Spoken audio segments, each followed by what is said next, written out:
Response video to the Modern Mystic. Yay! Yeah, it's a Vimeo video.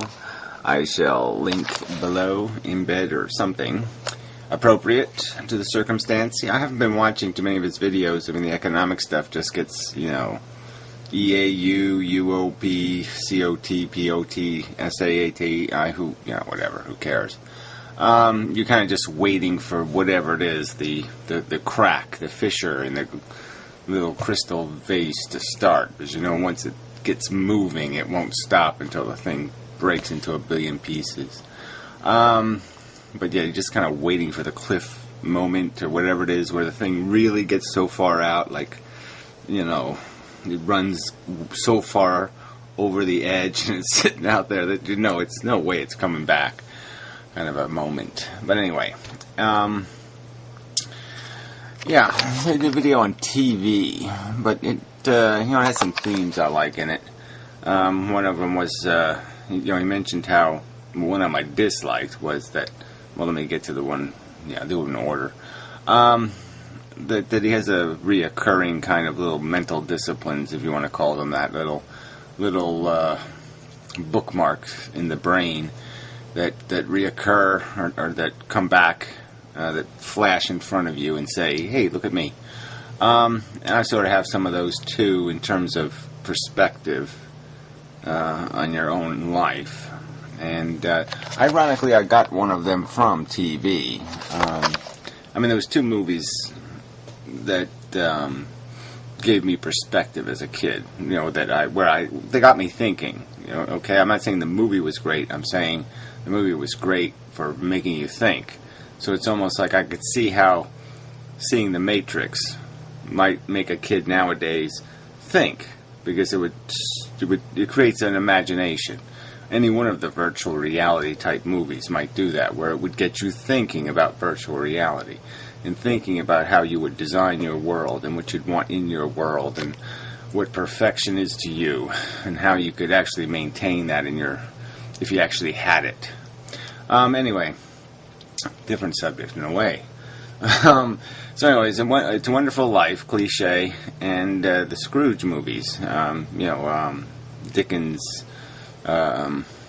Christmas, what the hell is it really called? I don't remember now. That's pretty terrible. Well, anyway, Scrooge guys in it. And just this whole idea of this, where you really get to see your life and you say, what good am I? And both of the movies are basically that kind of a theme, where it's a hindsight kind of thing, where you get where you're kind of provoked into analyzing your existence and your interactions in the world and saying, am I a good thing or a bad thing? I mean, am I functioning like oil or am I functioning like acid? And that was good for me in terms of, it was good in the sense that it makes you think. And, good for you is always a tricky word. I mean, the Modern Mystic is sort of implying with his little themes here that somehow we enjoy being givers, and I'm not too sure about that. But some of that ends up just being, tediously unpleasant. Because it's you watch something hard work you spend on something, and you watch somebody else break it, and you're like, oh hell, what good was that? So it's kind of work lost.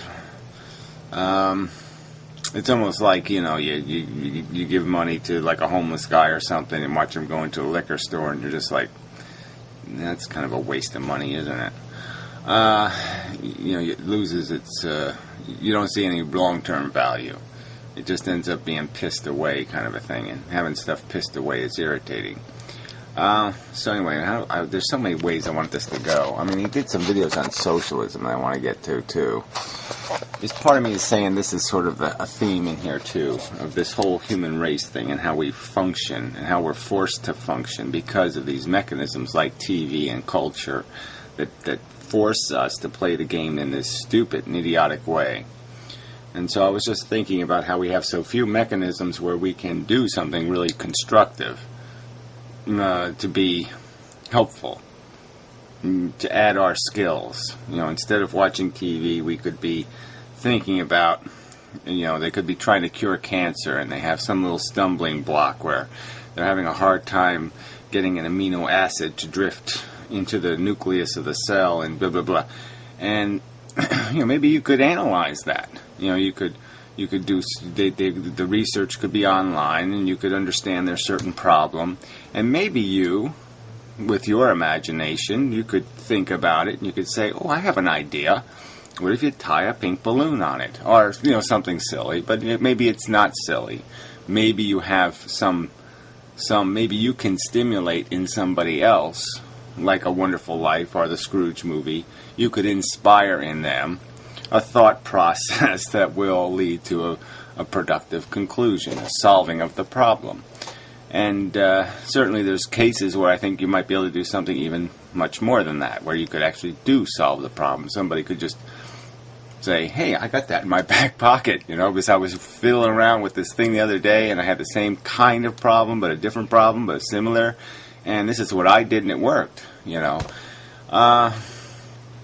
And we just don't have a mechanism like that, because everybody's got to monetize everything. Everything's got to be, well, that guy did it, he gets a profit. We're not doing anything for the profit of it, the thing itself. Like, just the reward is having the thing, having the Hoover Dam, or having the cure for polio, or whatever it is. I mean, having it is a good thing. And it really doesn't matter who made it or who invented it. Be nice if they got something for their trouble, but the point is having it is the value. I mean, and again, so then we're almost back to this idea that, that I've sort of pushed, that people need to, I think they're sort of obligated to recognize. So this is where he said something in the video that bugged me, because he said, it doesn't really matter, whether you do something or don't do something, whether you're watching TV or, wasting your time, and he said a good argument can be made for that, and I just don't think a good argument can. I think the only rational argument that can be made is that all these feeling things, their welfare has value. They're either in a good state or a bad state of conscious experience. And the sensible thing to do is to get as many of them in as a good state as possible, and as few of them as a bad state as possible. And whether you do that by changing their mental perspective that enables them not to be an alcoholic, or not to need something extravagant or silly, or whether it is that you actually give them what they need, like a credit card to waste money with, or some other kind of thing. The point is you want to make them comfortable. You don't want them to have lingering, heavy deprivations, just little deprivations. To be occupied. To have a routine that's amenable to them having reoccurring satisfaction. Like they have a daily routine where they play tennis for an hour and a half, and then shower with some hottie-toddy. For a couple of hours maybe, or get a rub down or a massage or something, or have we can design this life that would be a very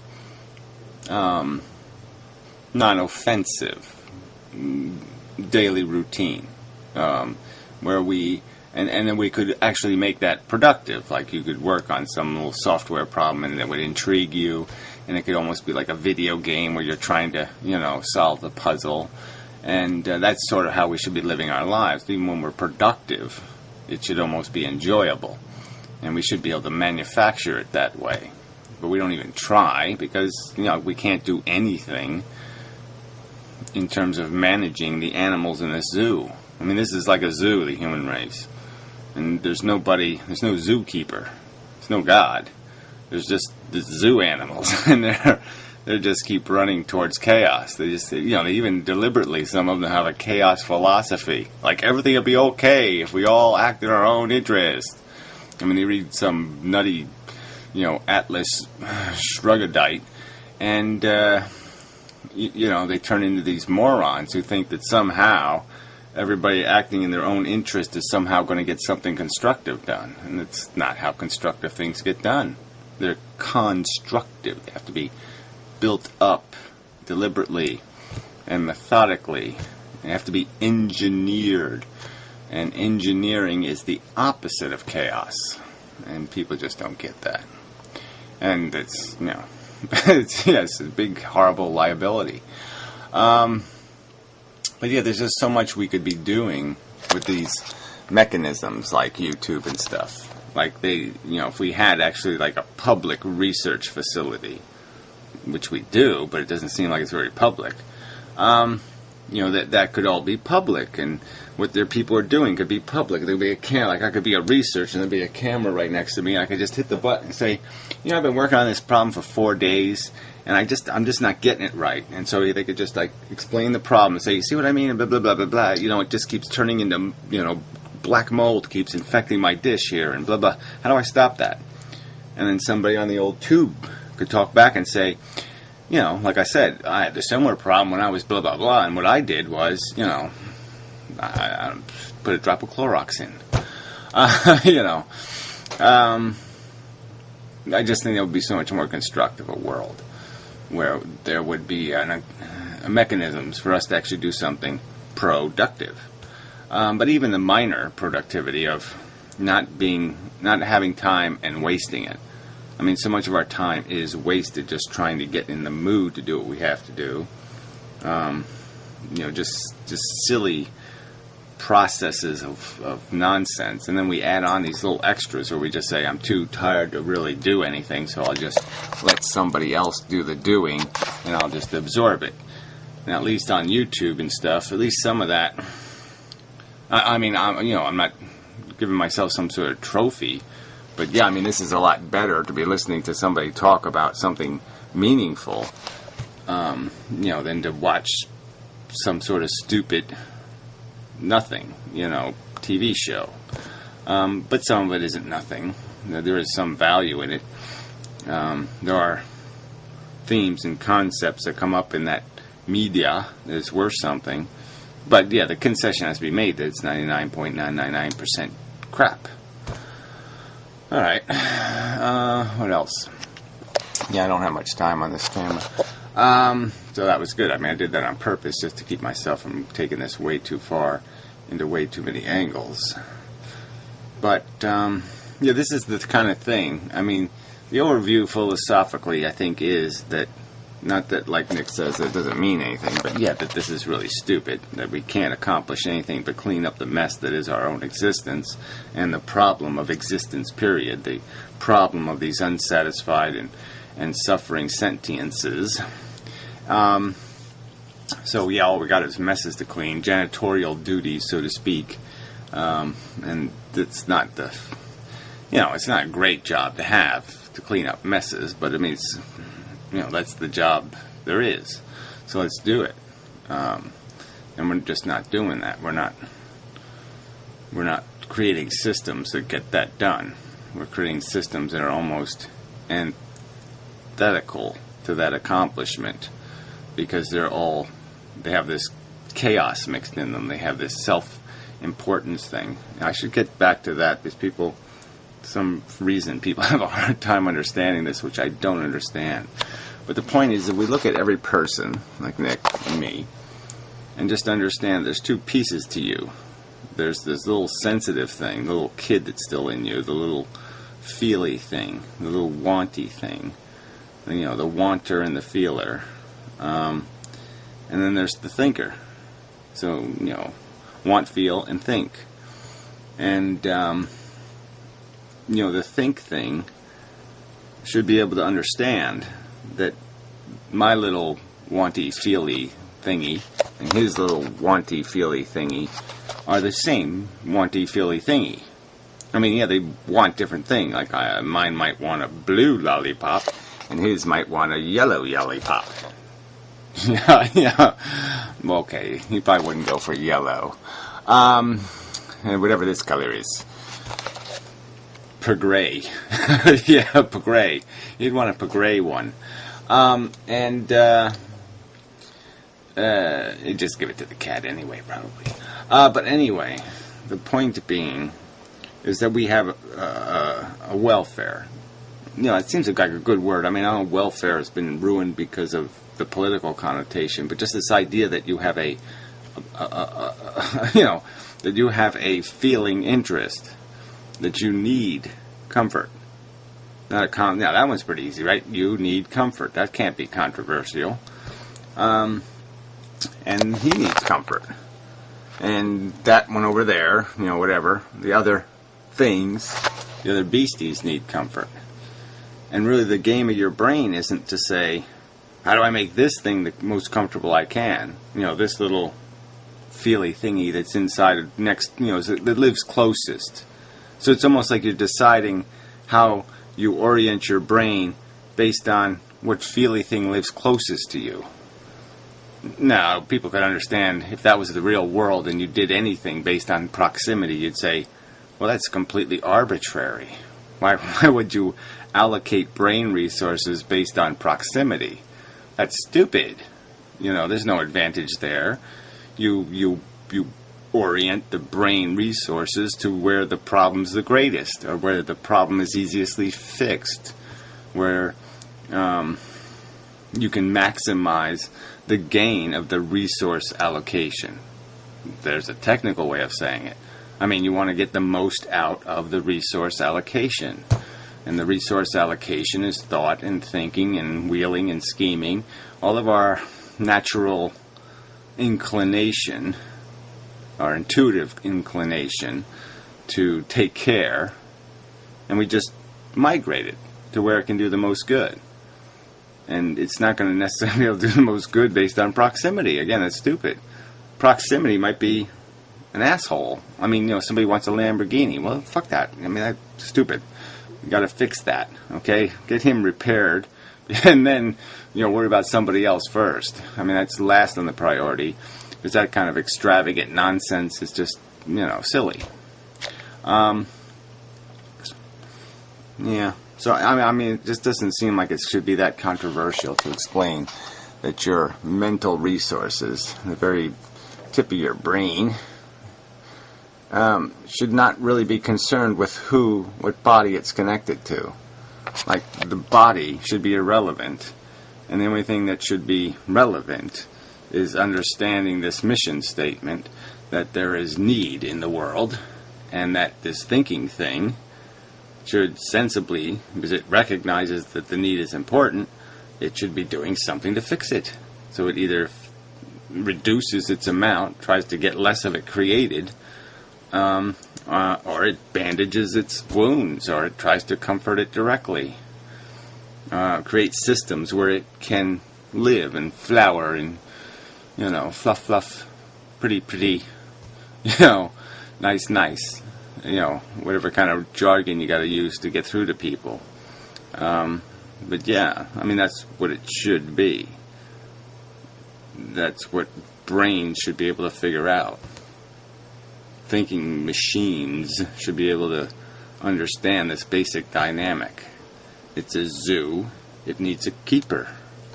It needs a way to maximize the food resources, to take care of the sewage, to take care, and all this needs to be understood and engineered if this zoo isn't going to be a mess.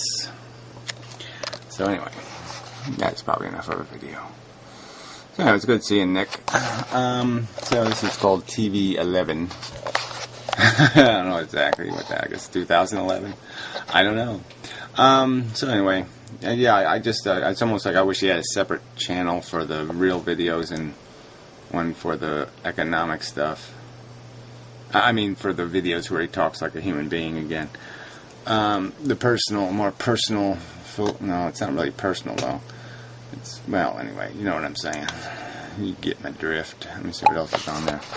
I don't know what DK2 means. Yeah, young ones. That's an interesting, maybe. Yeah, see, I really haven't been keeping up. I've been kind of busy, and I just haven't done it. Wealth, too. So, yeah, there's some good stuff in there.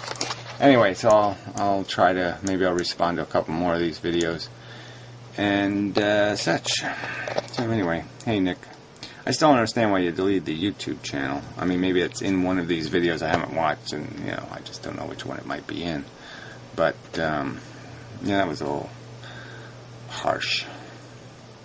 I don't know if that was productive or not. Yeah, but anyway, till next time and such.